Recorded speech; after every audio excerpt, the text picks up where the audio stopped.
बनो में पाक फौज की गाड़ी पर खुदकश हमले के ताने बाने अफगानिस्तान में मौजूद खारजी हाफिज गुल बहादुर से जा मिले। हमले की जिम्मेदारी फितनल खवारिज के ज़ेली गुरूह इत्तेहादुल मुजाहिदीन ने कबूल कर ली। इत्तेहादुल मुजाहिदीन का ताल्लुक फितनल खवारिज के हाफिज गुल बहादुर ग्रुप से है। इस गिरोह का मरकजी सरगना गुल बहादुर और इसके अहम कमांडर अफगानिस्तान में पनाह लिए हुए हैं। हाफिज गुल बहादुर ग्रुप अफगानिस्तान की सरजमीन इस्तेमाल करते हुए पाकिस्तान में दहशतगर्दी और फितांगेजी में मुलव्विस है। गुज़िश्ता साल 4 मार्च 2025 को रमज़ान मुबारक के दौरान भी इसी गिरोह ने बनु कैंट पर हमला किया था, जिसकी मनसूबाबंदी अफगानिस्तान से हुई।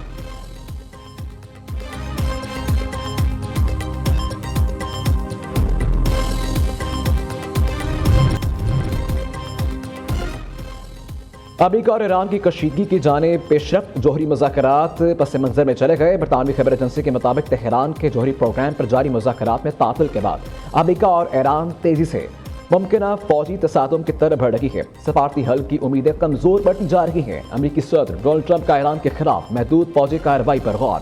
ट्रंप का कहना है कि वो ईरान पर महदूद फौजी हमले के बारे में गौर कर रहे हैं। दूसरी जानिब ईरानी वज़ीर ख़ारिजा का कहना है कि तेहरान एक मुमकिन मुआहदे के मुसव्वदे पर काम कर रहा है, जिसे अगले चंद दिनों में अमेरिका के हवाले कर दिया जाएगा। इधर ईरानी और कतरी वज़ीर ख़ारिजा के दरमियान टेलीफोनिक रबता इलाकाई और बैन अक़वामी पेशरफ्त पर तबादला ख्याल।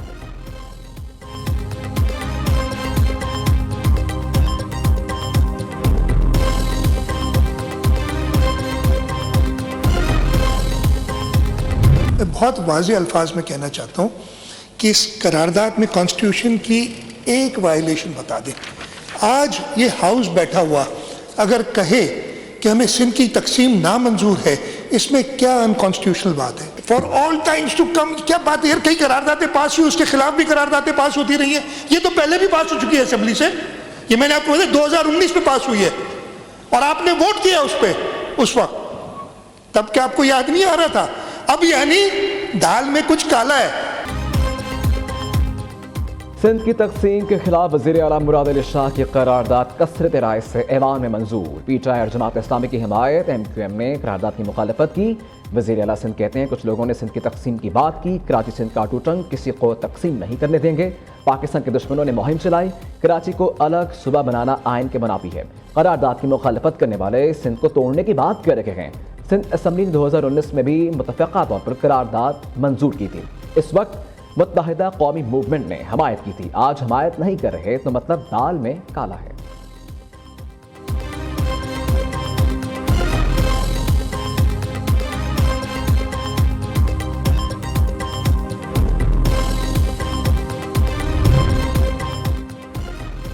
पीपल्स पार्टी कौम परस्तों की बी टीम है। ये सब ढकसोला है। पीपल्स पार्टी कौमी जमात है। कराची को करप्ट तरीन नुमाइंदों ने बर्बाद किया। शहर क़ायद की सूरत हाल देखकर लगता है जैसे यहाँ कोई जंग चल रही हो। Opposition leader Sindh assembly Ali Khurshidi की सिंध हुकूमत पर कड़ी तनकीद। कहा कराची का बेहतर मुस्तकबिल ही सिंध और पाकिस्तान का मुस्तकबिल है।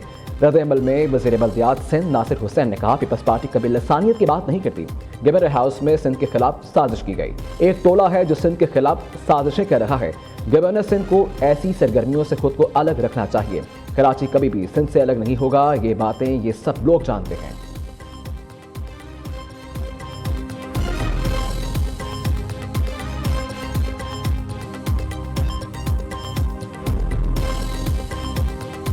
हमारे इंटरनल और एक्सटर्नल जो मामलात हैं, अगर वो ठीक होते तो खान साहब इतने पॉपुलर लीडर होने के बाद जेल में ना होते। मैं भी इस चीज़ का इसका गुनहगार हूँ कि क्या वजह है कि हम इमरान खान के लिए एक मुनज़्ज़म इतनी पॉपुलैरिटी के बावजूद, इतनी सपोर्ट के बावजूद हम नाकाम हो रहे हैं बार बार। या तो हमारी नीयतों में फ़र्क है और या फिर हमारे आपस की रिफ्ट है ऐसी कि हम उन कामों में लगे हुए हैं जो काम मकसद से हट के फजूल चीज़ों पे है। ज़रा होश के नाखुन लेने चाहिए, जागना चाहिए। साल तक हमारी मुलाकात भी बंद है और खान साहब को रिहाई का हिसाब तो दूर की बात है, आज खान साहब को उनका मालिज नहीं मिल रहा। अंदरूनी मामलात अच्छे होते तो बानी पीटीआई जेल से बाहर होते। रिहाई और रसाई से बात दवाई तक आ गई है। अवामी हमायत के बावजूद कुछ नहीं कर पा रहे। ये नीयत का मसला है या अंदरूनी इख्तलाफात इसकी वजह है? हम बेवकूफ़ी नादानी में लगे हुए हैं, इस्तेमाल हो रहे हैं। अली अमीन गंडापुर की मीडिया से गुफ्तगू। कहा मैं जो भी कर रहा हूँ बानी चेयरमैन के लिए कर रहा हूँ। खान साहब की रिहाई दूर की बात, आज इनको मालिज भी नहीं मिल रहा। पीटीआई जहां आज खड़ी है, हमें होश के नाखून लेने चाहिए। ऑडियो लीक केस में अली अमीन गंडापुर पर पर्दे जुर्म आयद। अली अमीन गंडापुर के वारंट गिरफ्तारी मुअत्तल और इश्तिहारी की कार्रवाई खत्म कर दी गई। Islamabad additional district and session जज नसर मिनुल्लाह बलोच ने समाअत की।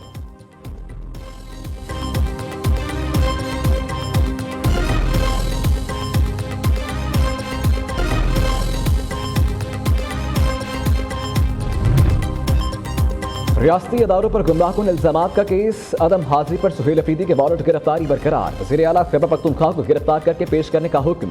District and session courts Islamabad ने केस की समाअत 9 मार्च तक मुलतवी कर दी।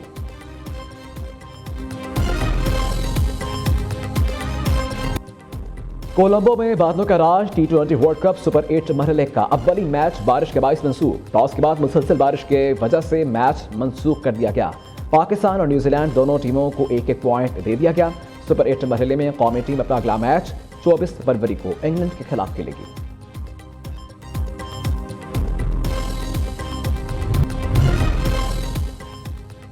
रवा हफ्ते पाकिस्तान अमरीका ताल्लुकात में अहम पेशरफ। बोर्ड ऑफ पीस के इफ्तिताही इजलास में वज़ीर आज़म शहबाज शरीफ की शिरकत। वाशिंगटन में गजा के मुस्तकबिल पर मुश्तरका विजन पर गुफ्तगू की गई।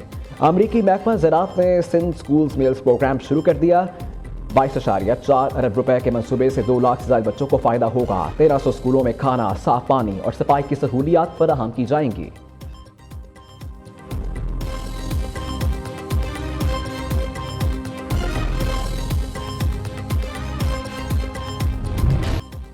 सुप्रीम कोर्ट के फैसले के बाद अमरीकी सदर का नया इकदाम। तमाम ममालिक पर 10% टैरिफ आयद कर दिया। डोनाल्ड ट्रंप ने एग्जीक्यूटिव ऑर्डर पर दस्तखत कर दिए। व्हाइट हाउस के मुताबिक फैसले का इत्तला 24 फरवरी से 150 दिन के लिए होगा। इससे पहले सुप्रीम कोर्ट ने दूसरे मुल्कों पर सदर ट्रंप के इजाफी टैरिफ को कलअदम करार दिया था।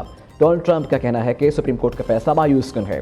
अदालत गैर मुल्की मफादात से मुतासिर थी। अब अदालतों का कुछ करना होगा। भारत के साथ तजारती मुआहदे पर कुछ तब्दीली नहीं हुआ। तमाम मुआहदे बरकरार हैं, सिर्फ तरीकाकार मुख्तलिफ होगा।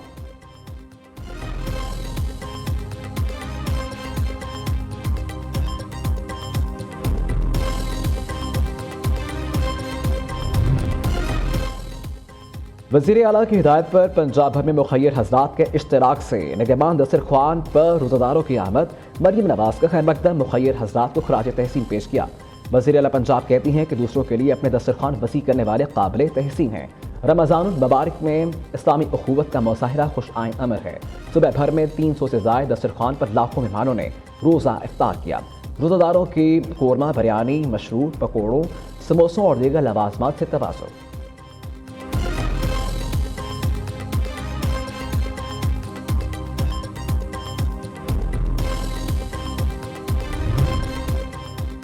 पंजाब में रमज़ान निगहबान पैकेज की तकसीम कामयाबी से जारी। हर मुस्तहिक को मेरिट की बुनियाद पर इसकी दहलीज पर इमदाद पहुँचाई जा रही है। केपी हुकूमत अभी तक रमज़ान पैकेज की तकसीम तो दूर, ऐलान भी नहीं कर सकी। वज़ीर इत्तलात असमा बुखारी कहती हैं केपी हुकूमत के लिए बानी की आँख, दांत और जेल में आसाइशें अहम हैं।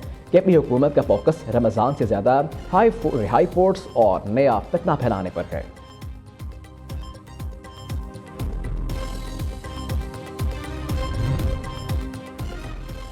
खैबर पख्तूनख्वा में एहसास रमज़ान पैकेज पीटीआई के अरकान और कौमी और सूबाई असम्बली के जरिए तकसीम होगा। पैकेज के तहत सूबे के 10 लाख खानदानों को 12,500 रुपए फी खानदान मिलेंगे। पैकेज में तमाम मेंबरान असम्बली 2024 के नाकाम उम्मीदवार, खवातीन यूथ विंग, ISF के लिए 5-5 हज़ार मुस्तहिक खानदानों का कोटा मुकर्रर किया गया। पार्टी के तहसील चेयरमैन के लिए भी 2,500 मुस्तहिकीन का कोटा रखा गया है।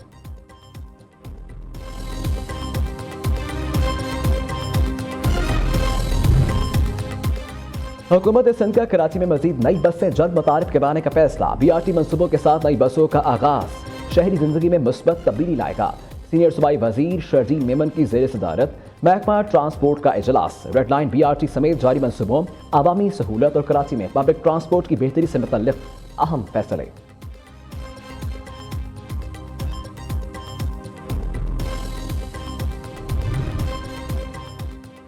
जमात इस्लामी का ईद के बाद हुकूमती पॉलिसीज के खिलाफ एहतजाजी तहरीक का ऐलान। हाफिज नईमुर रहमान कहते हैं कि मौजूदा मुल्क में राइज हाइब्रिड निज़ाम फेल हो चुका। शरीफ और जरदारी खानदान के सर पर एस्टेब्लिशमेंट का हाथ है। तरक्की सिर्फ इश्तिहारात में है। गुज़िश्ता 6 सालों से मुल्क में 32 और पंजाब में 42% से ज़ायद गुर्बत बढ़ी। ट्रंप के गजा बोर्ड में शमूलियत मुज़ायका खेज़ है।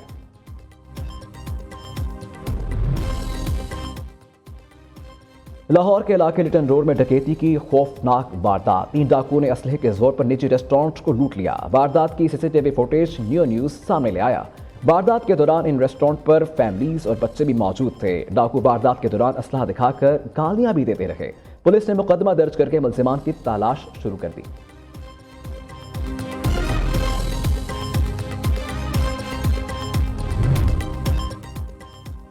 लाहौर मजंग के इलाके में डकैती की बड़ी वारदात। जनाजा के करीब 2 डाकू शहरी से 76 लाख मालिक के तलाई जेवरात, 1100 कनेडियन डॉलर और 7,000 रुपए छीन कर फरार। शिराकोट के इलाके में खुद को सीसीटीवी एहलकार जाहिर करके 4 अफराद ने 12 लाख मालियत की भैंसें लूट लीं। यूसुफ गुजर नामी शहरी अपने डेरे पर बैठा था। 4 सिक्योरिटी गार्ड की यूनिफॉर्म में मलबूस असलहा लेकर खुद को सीसीटीवी का एहलकार जाहिर करके डेरे पर दाखिल हुए। उधर रावलपिंडी के इलाके चौंतरा में डकैती के दौरान डाकुओं की फायरिंग से एक शख्स जाँ बहक हो गया।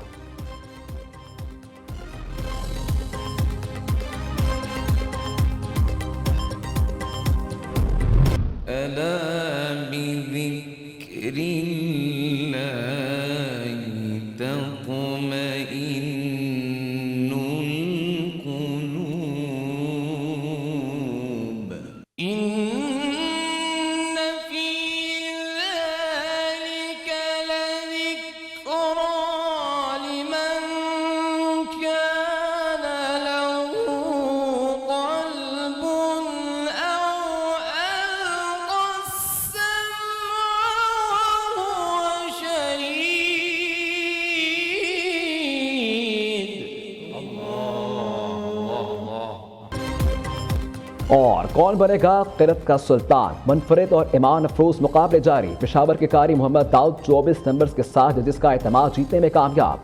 गुजरावाला के कारी अमीर हमजा बशीर 19 नंबर लेकर शिकस्त खा गए। प्रोग्राम क़िरत का सुल्तान सीजन 3 नाजरीन न्यूज़ पर माह रमज़ान की अफ्तार ट्रांसमिशन में देख सकते हैं।